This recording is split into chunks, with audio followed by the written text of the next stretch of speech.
President Zelensky and I have just signed a letter of intent.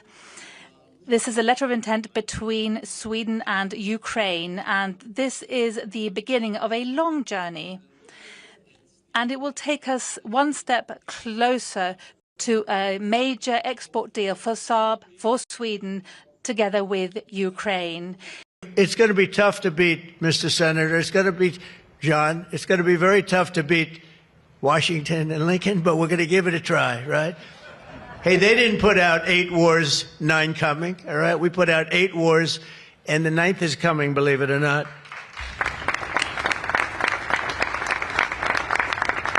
This is my video update on this Wednesday afternoon, October the 22nd, coming to you from Nicosia, Cyprus.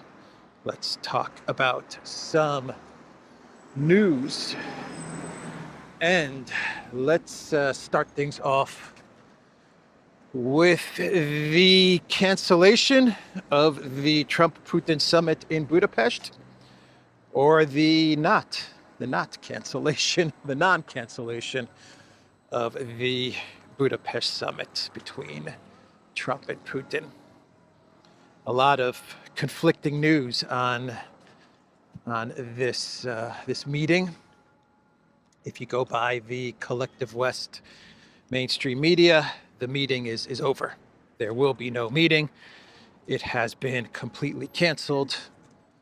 Rubio and Lavrov are far off when it comes to preparing for the negotiation. Their positions are too far apart, and there will be no meeting in Budapest. But if you go off of what Russia is saying, what the Kremlin is saying, and what Hungary is saying, specifically Peter Sarto, the foreign minister, well, then you get a different impression.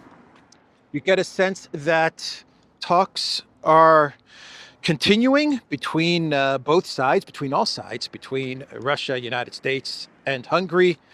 And while we may not get a meeting in 2 weeks or 3 weeks, there will eventually be a summit in Budapest between the United States and Russia. What is needed, according to Peskov and to Lavrov, is time to prepare. And if you go off of the statements from Peter Sarto, all the news that you're hearing from the Collective West media about a cancellation between Trump and Putin for this meeting in Hungary, that is not true. Also, the Russian Deputy Foreign Minister Ryabkov said that a lot of the reports about a cancellation for the summit in Hungary is not true. Actually, Ryabkov, he issued a statement just a little while ago where he said that preparations for the Russia-USA summit are ongoing, but there are no agreements yet on a meeting between Sergei Lavrov and Rubio. There are attempts to reduce the chances of reaching agreements between Russia and the United States. So the talk is ongoing, according to Russian sources. First, you have to get a meeting between Rubio and Lavrov, and they have to agree to meet face-to-face. And then after they agree to meet face-to-face, then you can start preparing for an eventual meeting between Trump and Putin. And most likely that meeting will take place in Budapest, Hungary. But it's going to take time. The Collective West media is celebrating. They're saying that the whole thing is over. It has been canceled. That is what they are saying, and they're happy about it. Boy, are they happy about it. Look, I said in my video update yesterday that both sides are far apart, Rubio and Lavrov. Lavrov is talking about root causes, right? Root causes June 2024. And Russia is not going to change their position. That's not going to happen. And Rubio is stuck on freeze, the Kellogg freeze. He's stuck on the Kellogg freeze, man. Unfortunately. And Trump is also stuck on the Kellogg freeze. I think Rubio is stuck on the Kellogg freeze. Kellogg, Rubio, Lindsey Graham, because they want to sabotage any rapprochement with Russia. I think Trump is stuck on the Kellogg freeze, if you want my honest opinion, because Trump sees it as the quickest way to get to a ceasefire, and then he can tell the media, look, I've gotten nine ceasefires. I've solved 9 conflicts. I think that's the only reason that Trump is stuck on the freeze, because someone told him, someone whispered in his ear, look, a ceasefire, a freeze is the fastest way for you to claim some sort of a conflict resolution, and now you can say that you've solved 9 wars. But anyway, that's the reason that all of this is happening, is because Russia is standing firm on Istanbul plus June 2024 root causes, which is the correct position to take, because Russia wants a solution to the conflict in Ukraine. They want a solution so that this conflict doesn't start up again in 5 years or 10 years. So they want to solve the entire conflict with the collective West, and that includes a security architecture in Europe, all these things. That's why Russia is talking about root causes. They don't want to have happen in the conflict in Ukraine what is happening in Gaza, for example, where they haven't really addressed the root causes. They just got a ceasefire, and everyone knows that the conflict's going to start up sometime in the near future, because nothing has really been solved. But Trump can say that he's solved eight conflicts, right? And now he's going for number 9. He actually said that. To be quite honest, Trump actually told the media yesterday, it will be difficult to compete with Washington and Lincoln, but we will try. They did not finish 8 wars. The 9th is imminent. We finished 8 wars. The 9th will be soon, believe it or not. That's what he said yesterday. That is what he said yesterday. He also said, when he was asked about the cancellation of the summit, he said, I don't want to have a wasted meeting. I don't want to have a wasted time, so I'll see what happens, is what he told reporters in the Oval Office. And then a journalist asked him why he thought the meeting might be wasted time, and Trump replied to that journalist, I didn't say it would be. You never know what is going to happen. A lot of things are happening on the war front with Ukraine and Russia. We'll be notifying you over the next 2 days as to what we are doing. He would not say if the event was scrapped or postponed. So even Trump is not saying that it's been canceled or anything like that. He's not answering one way or another.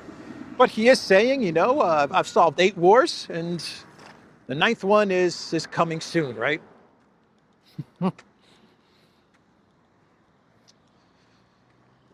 So Peskov, let me read you what Peskov said. Let me cross the street first.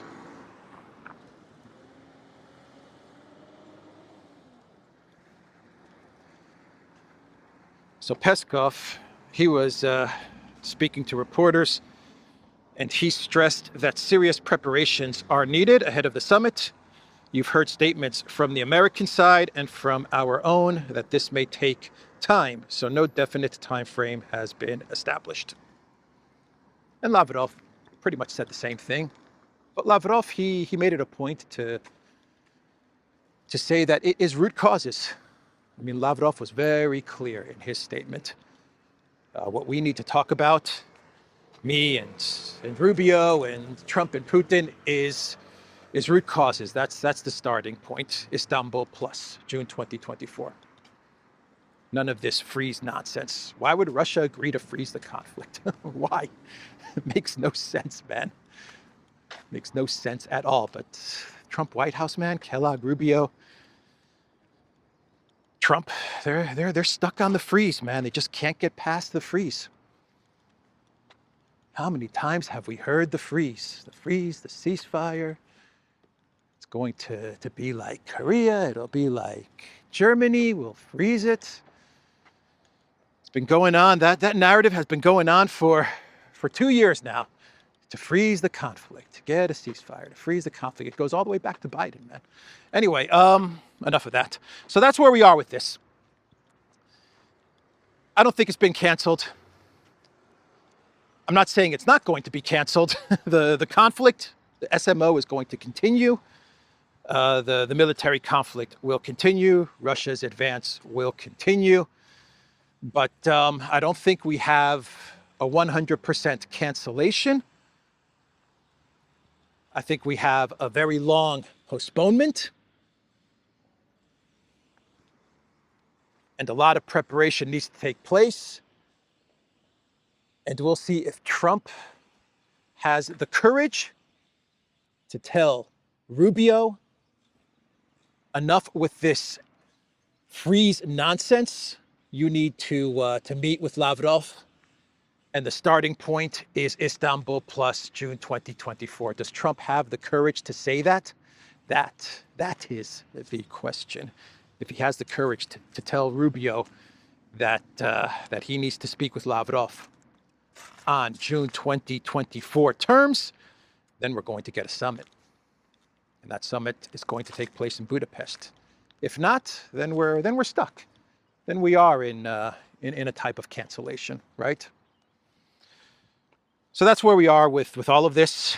Peter Sarto, he posted on X, the foreign minister of Hungary, from the moment the peace summit in Budapest was announced, it was obvious that many would do everything possible to stop it from happening. The pro-war political elite and their media always behave like this before events that could prove decisive between war and peace. It's the same story before almost every European Council meeting, before decisions on sanctions or on the European Peace Facility. Nothing new under the sun. It will be no different this time. Until the summit actually takes place, expect a wave of leaks, fake news, and statements claiming that it won't happen. You see, that's a pretty optimistic tone from Peter Sarto.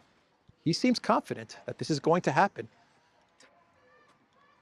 I wouldn't be surprised if Trump announces, yeah, we're going to be in Budapest in November. That wouldn't surprise me. I also wouldn't be surprised if Trump says, I'm disappointed with Putin and, we're going to hand over the tomahawks. That also wouldn't surprise me. So that is the situation there. Here's something that's not surprising me. The Europeans and Ukraine, they've jumped on the narrative of a cancellation between Trump and Putin in Budapest. And the Europeans are now, according to Bloomberg, preparing to present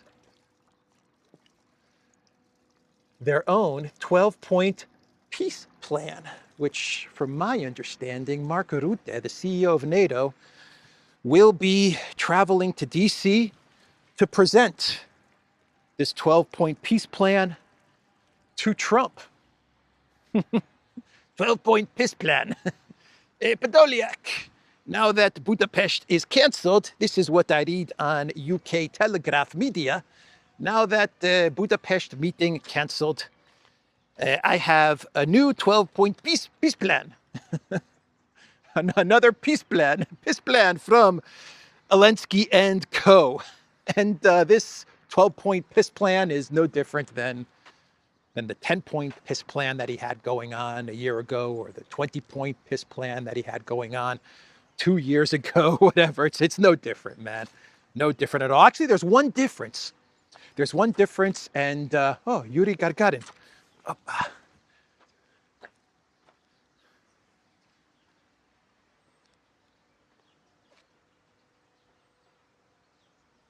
First cosmonaut in the world.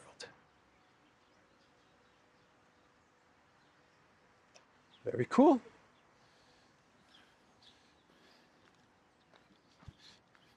Yeah, there is one difference with this piss plan that the other piss plans did not have. And the reason they put this in there is so that they can kiss up to Trump, right? They want to really massage Trump's narcissism, his ego. And what they put in this piss plan is that there's going to be some sort of a peace council, like the Gaza 20-point plan, and it'll be headed up by the United States or by Trump, right? Real original Europeans and Zelensky, but the plan itself is pretty much the same plan that they've been trying to push for 2-3 years now, right? There's going to be a freeze, of course. There's going to be a freeze along the current front lines, right? They don't mention anything about stopping weapons to Ukraine or anything like that. So I imagine Ukraine is going to get weapons and continue to rebuild, rearm its military as you have this freeze. There will be reparations paid by Russia. There will be security guarantees for Ukraine. Ukraine will enter the European Union. From what I've read, it doesn't talk about NATO. It doesn't say Ukraine will get into NATO or Ukraine will not get into NATO. And the sanctions, they will be lifted slowly as Russia pays reparations to Ukraine. Then sanctions get lifted. And if Russia goes back on this capitulation, if they agree to this 12-point peace plan, which will never, ever happen, but let's just say they did, then if they went back on any parts of this peace plan, then the sanctions would be snapped back, and that's pretty much it. It's a capitulation. It's a capitulation plan that's being presented to the Russians, and everyone knows that Russia's not going to accept this. But it's their way to play up to Trump. It's their way to sabotage further any substantive, realistic negotiations that would or will take place between the United States and Russia. So they come in with their own little ridiculous 12-point peace plan in order to sabotage things further, and they make it similar to the Gaza ceasefire 20-point plan in order to play up to Trump's ego, right? So that's what's going on there. Bloomberg's article says Europe and Ukraine prepare 12-point proposal to end Russia's war. It's all about how you frame it. 12-point proposal to end Russia's war, right? Russia's war. Bloomberg, one of the most unreliable sources of news for this conflict. Anyway, let's talk about the sabotage. It looks like it's a sabotage. That's what it looks like of Hungary's oil refineries and an oil refinery in Romania. Breaking, huge explosion rocks Hungary's largest oil refinery. Multiple fires and a huge blast hit the MOL refinery just hours after another explosion at the Lukoil refinery in Romania. This can't be coincidence. Everything points to sabotage. And Kirill Dmitriev said, Hungary under attack for working on a peace summit? ? A fire erupts in the Danube refinery, Hungary's largest, processing Russian oil. Investigation ongoing. Yeah, this is no coincidence, right? Am I right to say that? Of course, I'm right to question that, right? Look, maybe it's an accident, right? In Hungary and in Romania, refineries that are refining Russian oil. Maybe this is just an accident. Maybe, just maybe. But what if it's not? What if this is not an accident? And what if this is a sabotage? And what if this is a message being sent to Hungary and to Russia, right? What if? What if? It's all been legitimized, right? These types of actions have been legitimized by Poland and by Italy. Italy and Poland have legitimized these types of things with the court rulings on Nord Stream. The refusal to extradite the suspects that allegedly, what's up, my friend? That allegedly they had in their custody in their countries, in Italy and in Poland. What's going on, my friend? So yeah, they weren't going to extradite Vlad Z in Poland and Sergei K in Italy to Germany.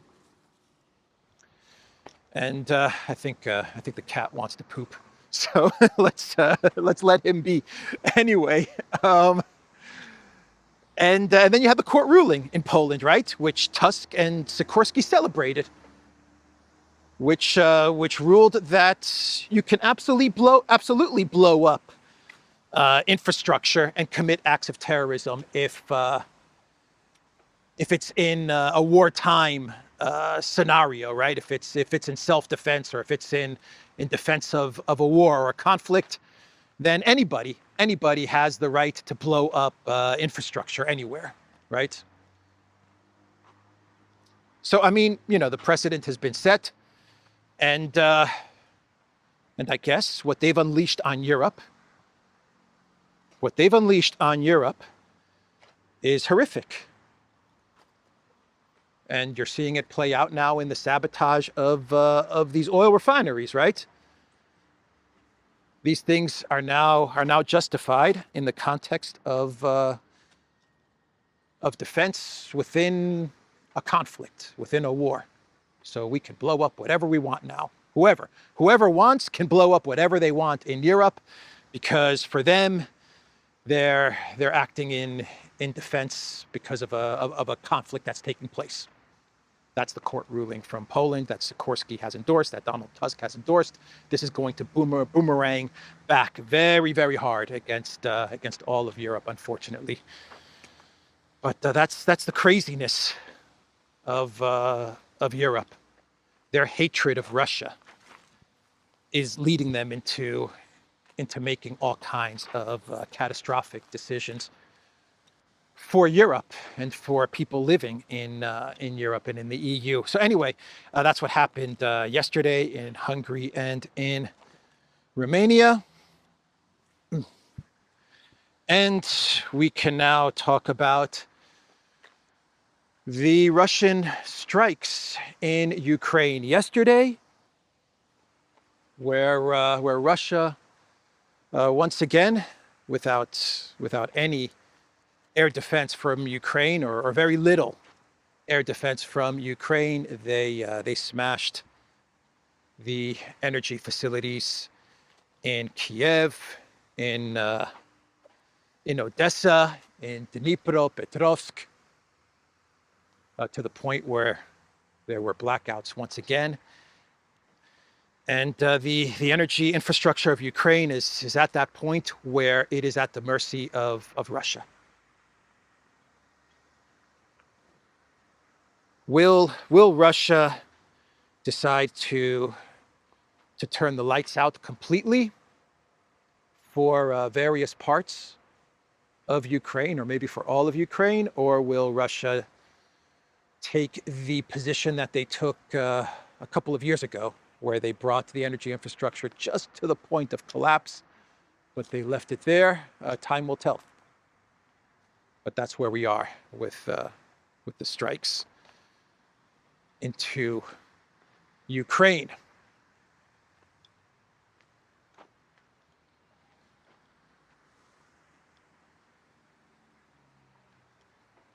Look at that birdhouse. I could live up there. Man. All right, so that's an update there. The story to the strikes on Ukraine's energy facilities is once again, no air defense. No air defense. That's one of the reasons that they were talking about Tomahawks, right? Because there were officials in the Pentagon who were telling Trump, we don't have Patriot systems to get to Zelensky. So might as well give him offensive weapons, Tomahawk weapons, right? Because we have no more defensive weapons to give him, even though Zelensky said the other day that he's in the middle of negotiating a deal for 25 Patriot air defense systems. Yeah, right. He needs to stay off of the sugar. Zelensky, stop the sugar. Green Goblin. So I said yesterday about the decision, which is coming tomorrow, for the European Commission. Hey, my friend. What's up? Yeah, I know. It's still hot. It's still hot, but you're in the shade, chilling out. The European Commission tomorrow will be getting the green light, most likely, to sorry, my bad. my bad, to loan, to loan the Russian frozen assets to Ukraine. By the way, Ukraine is running out of money in 2026. They're going to be completely done, no more money, and they're going to be completely freaking broke. They already are broke, but all the loans and everything is coming to an end in 2026. So if they don't get the 140 billion, then Ukraine is completely bankrupt, zero, nothing left. Unless Zelensky wants to loan Ukraine, right? I don't know if Zelensky wants to dig into his pocket and loan Ukraine money. I doubt it. But I said yesterday that the EU asked the United States, actually the EU asked the G7 countries. So we're talking about not only the United States, but Canada, the UK, if they want to jump in on the 140 billion, guaranteeing the 140 billion loan to Ukraine, if they want in on some of this action. And the United States, according to Bloomberg, told Ukraine, no, we don't, told the Europeans, no, we don't want to get involved in this Ukraine loan theft. Sorry, not theft. Loan. It's a loan. There's no theft going on. But the United States said, no, we don't want any part of this. Hey. But you know who said that they will join in with the EU? The UK, man. That's right. The US said, nope, we don't want to take that risk. We don't want any part of this scheme to send Russian assets to Kiev. But the UK said, sure, we want in on this. Anyway. Oh boy, Keir Starmer, 008. EU and UK developing measures to give Russian assets to Ukraine. to give Russian assets to Ukraine. So Volkswagen is in deep trouble. They are reporting an 11 billion euro shortfall, and Porsche is not making any money. They're not doing well, and VW said that they don't have the money for new automobiles, for R&D, for any investment in new automobiles, and they don't have the chips. Isn't that interesting? They don't have the automobile chips for producing new automobiles. You know which chips they don't have? The Nexperia chips. I wonder why. I wonder why they don't have access to Nexperia chips, which are used by the automobile industry. What do you guys think is going on with Volkswagen, huh? What do you think is going on with Volkswagen? You think they have the answers? You guys have the answers? No? Bad.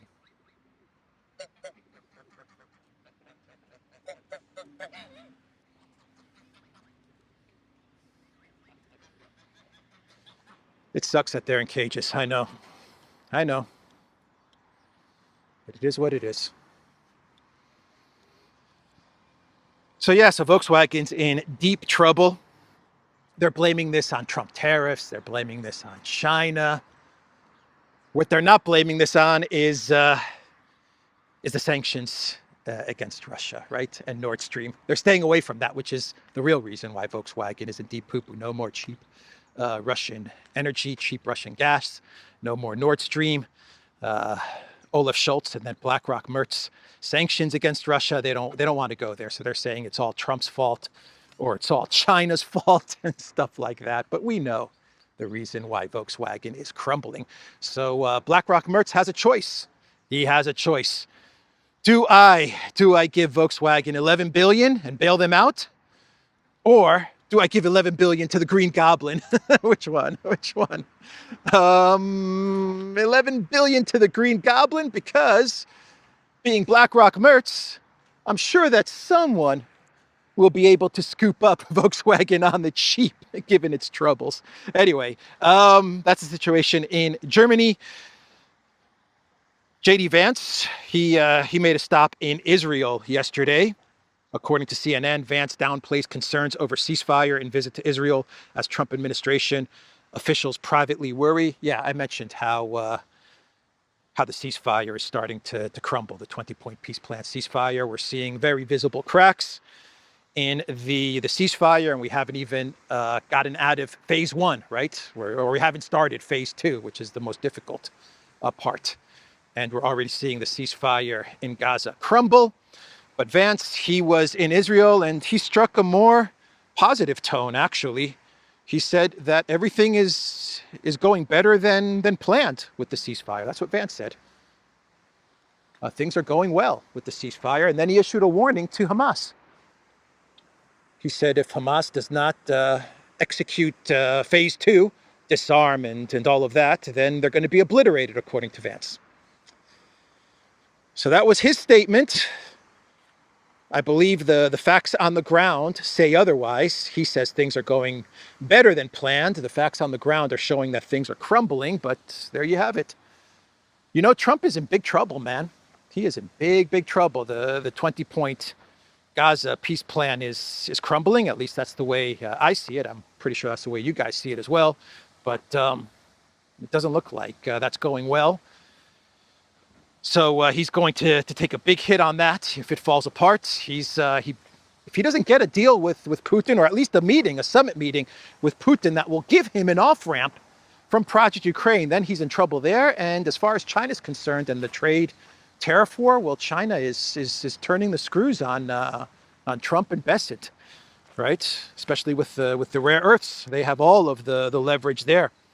So anyway, let's do a clown world. I think this has been a long video today. Anyway, let's do a clown world and we can wrap this thing up. It'll be a quick clown world. We turn to the Secretary of War, Pete Hegseth, and we go back to his red, white, and blue tie that everyone was saying, it's a Russian tie, it's a Russian tie. Well, no, it was an American flag tie, everybody. But okay, maybe there was a little bit of trolling there from Hegseth. Why not? I don't think he's particularly fond of the Green Goblin. I don't think anyone likes the Green Goblin except the Europeans. But anyway, he was asked by the HuffPost about the necktie, or actually his Department of War spokesperson was asked about the necktie from the HuffPost in response to a HuffPost inquiry on whether let me turn it this way. In response to a HuffPost inquiry on whether the war secretary was aware of the reaction from Russia and if he had worn the tie before, Pentagon spokesman Sean Parnell delivered a sharp retort on Monday, stating, "Your mom bought it for him, and it's a patriotic American tie, moron." That's a direct quote from the Pentagon spokesperson. Your mom. That was the response. Your mom. I used to say that stuff when I was like a 5-year-old kid growing up in New York City, right? 10-year-old kid. That's what we used to say to each other, right? Boys will be boys, but you know, these are grown adults in very high government positions. So they ask him about the red, white, and blue necktie, and their response is your mom bought it for him. That's the video, everybody. theduran.locals.com. We're on X, we're on Telegram, we're on Rumble. Like this video, subscribe to this channel. Will I ever say it at the beginning of this video? Probably not. So do me a solid, subscribe to this channel and like the video, and I will catch everyone tomorrow. Take care.